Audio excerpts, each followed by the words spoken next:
Greetings, dear friends! I present to your attention the most common malfunctions and breakdowns that occur on the Honda Civic IX. The suspension is not only very strong, but also maintainable, so the silent blocks and the ball joint at the front are changed separately from the levers, and in the rear suspension everything is not too expensive and, moreover, is made with a good margin of safety. After 120 to 150,000 mileage, the antennas of the shock absorbers are wiped and it is better to change them immediately. Otherwise, the shock absorber will start to sweat. By 100,000 mileage, the supports of the front struts, more precisely their bearings, usually end. They are large, plastic and very vulnerable to dirt. The original costs from 100 euros and non-original ones, as practice shows, are very doubtful in terms of quality and mileage. Reiki knocking is a generic problem that is characteristic not only of several generations of Civic, but even of the Accord. First of all, it breaks the side rail bushings due to not very successful antennas and a high load on a rather thin shaft. The shaft itself with the EUR is seriously worn out by the runs of 150 to 200,000 of the Auburn cycle, which can also cause backlash and knocking. Typical solution to the problem is to replace the side bushings without removing the rail. With low mileage, this usually helps. Fluoroplastic bushings and new lubricant allow extending the life of the unit by 50,000 more, if not more. If the antennas were torn, the shaft corroded, there is wear of the gear pair, the bearing seat is worn out, or everything is just badly worn out, which happens with runs over 200. Then the rail will have to be overhauled. Often, instead of a bulkhead, a native rail is installed with the repair rail from the 8 generic Civic, since it is fully compatible with the new one. The cars are always front-wheel drive. The total resource of SHRUS covers is about 150,000, and it is better not to tighten with their replacement. They do not break, but they sweat through micro cracks. And pay attention to the corrosion of the drive shaft. Under the damper, it is prone to corrosion and it sometimes breaks off. Moreover, the shafts of the 9th generation are lightened even more than the 8th, where the problem also existed. Finding a car with a mechanic is possible, but difficult. Reliability of the 6-speed manual gearbox does not cause any complaints, although occasionally there are cars with overheated clutches and dead synchronizers. But this is found only in races, and as a rule, complete with a half-dead box is a Chinese body kit, stickers and non-standard disc with rubber insulating tape. The clutch resource during normal operation is quite high, and the replacement cost is sparing, since the design is completely classic with an external release bearing. On the breakdown of the flywheel ring gear, a conditionally eternal part with runs up to 150,000, this is an obvious constructive miscalculation. If there are extraneous sounds when starting the engine, inspect the crown on the lift. There are only a few breakdowns, but the fault is the ridiculous number of machines with manual gearboxes of this generation on sale. There is, in fact, one automatic transmission here, albeit in several versions. This is the latest generation of Honda Shaft 5-step units. Its advantages include phenomenal reliability, indifference to driving style, and good gear ratios. The cons are well known too. Do not wait for the speakers. The box is very thoughtful and it in very possible way counteracts active driving.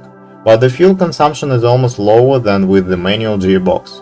The box is assembled mainly on rolling bearings, has a very low operating pressure, a reliable oil pump, and a kinematic diagram with independent gears.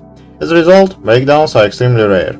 Something can be broken mechanically only by an unsuccessful swing of the car or an openly disregarding attitude. After all, even without changing the oil, the box sometimes runs to 100,000 without problems, and the practice of using automatic transmissions of related SPCA or MPMA series on the latest generation Civic allows you to hope for 350 or more thousand of trouble-free mileage with minimal maintenance. Solenoid breakdowns do happen, but the design feature of the box allows you to change most of the elements without disassembling the automatic transmission, so these are really minor troubles. It's a pity that the wear of the blocking lining of the gas turbine engine may require removing the box and restoring the donut with runs of the order of 200,000, but this happens mainly among those who still think that the Civic is a sports car. On extremely rare hybrids in our country, a variator is installed. In general, the design is quite successful, approximately like on the Jazz or Fit, but the peculiarities of the transmission work cause early wear of the belt and cons, especially the box does not like long trips at high speed on the highway. If the electrical part is in good working order and the belt is replaced with a reinforced structure on time, it works for a long time. But which of the owners will change an expensive belt on time, that is, in advance before any visible problems arise? So, it turns out that with runs of 150 to 200,000 kilometers, the chances of a breakdown of the unit are very high. For example, now, in countries where it makes sense to import used cars from the USA, for example, to Ukraine, cars with transmission breakdowns are being taken. The main engine here is the well-known R18A from the previous generation Civic. More precisely, the R18A1 version went to sedans from the USA and the R18A2 version went to hatchbacks and station wagons for Europe. During the 2014 restyling, the motors were lightened and updated to comply with new environmental standards. Updated indices R18Z1 and R18Z4. The set of difficulties for motors is exactly the same and does not depend on the version and year of manufacture. In addition to the difficulties mentioned above with the engine suspension and various pipes, it should be noted the need for frequent valve adjustment, at least once every 50,000 mileage. Otherwise, camshafts are killed, especially with low viscosity oil. Weak exhaust and catalyst, difficulties with oil leaks from solenoids and very low revs idle, because of which the engine does not heat up and idle and vibrates strongly. The plastic lower engine mount and thin tubes of the cooling system are some of the main irritants for owners. At the same time, the cost of original components is very high, and the resource of substitutes is usually very small. As a result, the lower support is openly collective farms, from what they can, and the pipes are selected unoriginal. The ventilation system of crankcase gases after 100,000 runs is thoroughly clogged and the engine begins to sweat over the oil seals and covers, and it has a very weak front crankshaft oil seal. If it is squeezed out, this can lead to high costs.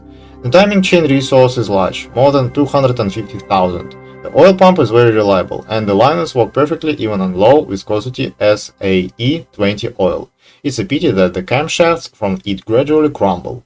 With 200 plus mileage and a rare oil change or an unsuccessful choice of brand, motors can start consuming it.